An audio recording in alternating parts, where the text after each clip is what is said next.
The series is about a boy who is a reincarnation of the Avatar. The Avatar is the only being who can control all the elements and represents unity and peace among different nations. Unfortunately, the Avatar has been missing for more than 100 years, which led the Fire Nation to attack on other nations, taking over them. Episode 1 starts with a look at the capital city alarming the guards. Then we see a man running with a scroll in his hand, and a few guards are chasing him. When all of his ways to escape are blocked, the man uses earth-bending to clear his way. Another man is waiting for him at the end of the alley, but before he could make it to the end, he gets hit by a fireball. He threw the scroll to his partner by using earth-bending. The guards caught him and took him to the Fire Lord Sozin. The man was a spy for the Earth Kingdom who stole the battle plans of Fire Nation and sent it to the Earth Kingdom King. Sozin told the spy that it was his intention to share the battle plans to begin with. Now the King of Earth Kingdom will redirect his forces to the border of Earth Kingdom and will also seek help from water tribes and air nomads. But it will all be worthless, because Fire Nation is looking to attack on someone else. The spy realized that it was his plan all along. Fire Lord Sozin grabbed him by his hand and burnt him alive. Sozin's courtmen asked that Airbender's nomads are not a threat to anyone, so why is he planning to attack them? Sozin says that it's not the nomads, but the one who is living among them who is a threat to the Fire Nation. And with the help of the Great Comet that gives power to the Firebenders, they will execute a genocide on the air nomads. The Avatar can master all elements and protect the delicate balance between nations.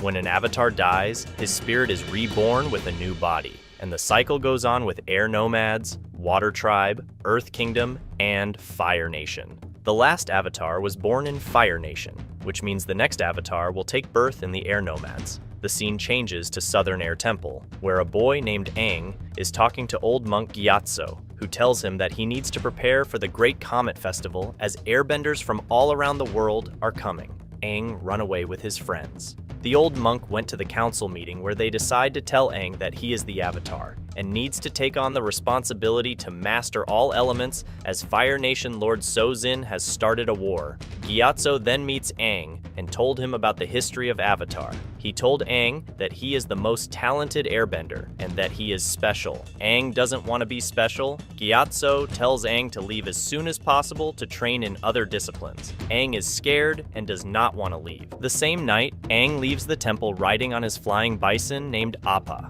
During his journey, he gets stuck in the thunderstorm. He decides to head back to the temple, but a huge wave of ocean gets to him. Both Aang and Appa are drowning, and suddenly Aang goes in his Avatar state and make huge air bubble which gets frozen with ice. Later that night, the Fire Nation invades the Southern Air Temple and started killing everyone who comes to their site. A few monks put up a good fight against them, but it was worthless in the end because the Firebenders are drawing power from the Great Comet. Even with enhanced power, some of the guards could not stand against Gyatso, but then Sozin came and burnt him alive. 100 years later, we see a water tribe living at the South Pole. Two siblings, Sokka and Katara, decides to go on fishing. While rowing the boat, they get stuck in a water stream and ultimately landed on a piece of ice. Sokka looks at the canoe as it floats away, while Katara found a sphere-shaped iceberg. Katara uses waterbending technique to bring back the canoe, but it ultimately triggered Avatar's awakening, and the sphere-shaped iceberg exploded, while it also launched a beam of light into the sky. A boy came out of the sphere,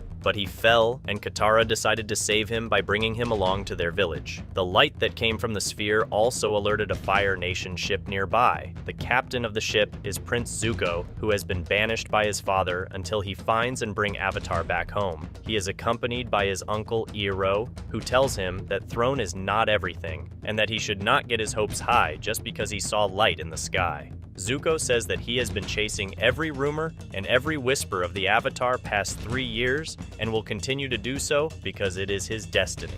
Back at the Wolf Cave village, the chief gets a look on the boy and says that he is an airbender. She is astonished because airbenders were supposedly extinct when Fire Nation attacked their temple. Later, Aang gets a nightmare, and he woke up and saw some children playing in the snow. Sokka arrives and considers Aang a threat. He asked Aang who is he and what does he want. Aang says he is not the enemy and suddenly realizes that Appa, his sky bison, is missing. Katara and Granny also arrive to find Aang floating in the sky and using his whistle to call for his bison. Appa arrives and everybody is stunned.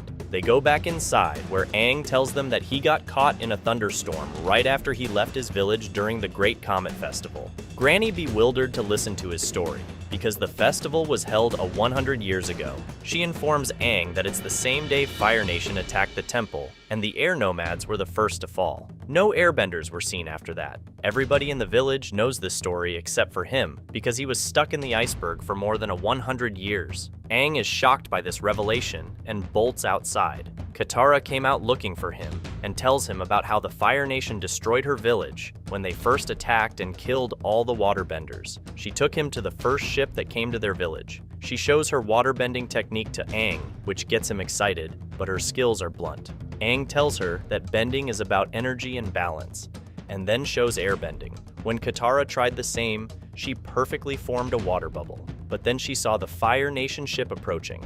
Meanwhile, Zuko is training under his uncle's supervision, who compliments his techniques and offers him a calming tea. Uncle Iroh cares for Zuko and tells him that his father banished him, and the only way he could return is if he find and bring the Avatar alive, which is impossible. Maybe his father does not want him to begin with, but Zuko is not ready to accept that. Zuko arrives at their village and introduces himself. He demands that they give him the Airbender, and he won't hurt anyone. Sokka rushes to get Aang, but Katara says that their mother taught them to help the helpless. Sokka understands and confronts Zuko. He told Zuko to fight without his army if he is a real prince, which he does, and kicked Sokka's ass. When he is about to burn Sokka, Aang attacks them. Zuko started attacking Aang, and he deflects all his attacks. The kids also started throwing rocks at them, and Zuko ordered to burn the village. Aang gets scared and surrendered. Before leaving, Aang tells Sokka and Katara that they were brave to fight for him. Aang is locked in a cell where Uncle Iroh came to visit him. Aang asked why the Fire Nation had to start the war, and what is it that they are trying to achieve. Uncle Iroh tells him that maybe it's in their nature to expand and consume just like fire, or maybe true stability can only happen under Fire Nation's rule. When Aang asked if he believed the same, Iroh refused to answer and leaves. Aang uses his airbending to steal the keys from the guard. Later, Aang escaped his cell and hides in a room. This is Zuko's room. He found a notebook with notes related to Avatar, and he keeps it with him. He also found his wooden staff. He reached to the deck and is hiding, but Zuko came and spots him running. Aang jumps off the ship and used his staff to fly. Zuko and his men starts throwing fireballs at him, and Aang was able to dodge them. Then Zuko launched a big fireball at him, and Aang gets knocked. He is falling while also trying to reach for his staff, and suddenly, Sokka grabbed him by his hands while riding on Appa. Zuko launched another huge fireball at him, which was diffused by Katara's water bending. Aang is happy and cannot believe that they came for his rescue. They decided to head for the Southern Air Temple. At the temple, Aang is shocked to see ruins of the temple. He went inside to find a skeleton with the same necklace that his friend Gyatso had. Aang is furious and is getting flashbacks of him. He loses control and gets into the Avatar state. Katara tries to call out to him to make him calm, but he can't listen to her. He is being consumed by the hatred. The temple starts to crumble around him. Aang then remembers Gyatso saying that he is the best person to be an Avatar because he is kind and generous and will forever be his friends. Aang calms down, and Katara reaches to him and embraces him as he cried. Aang understands that the monks made the ultimate sacrifice for his sake, and that he will do what the monks wanted. He will master all the elements to bring the balance to the world. Zuko also drew a picture of Aang, and finally knows that Avatar is alive. The end. Thanks for watching till the end. Let me know if you want me to continue explaining more episodes from this series. If this video reached 150 likes, then I will explain all the episodes. Don't forget to subscribe and hit the bell icon to get notifications every time I upload a video. Do leave a comment whether you like this live adaptation of the series or it left you disappointed.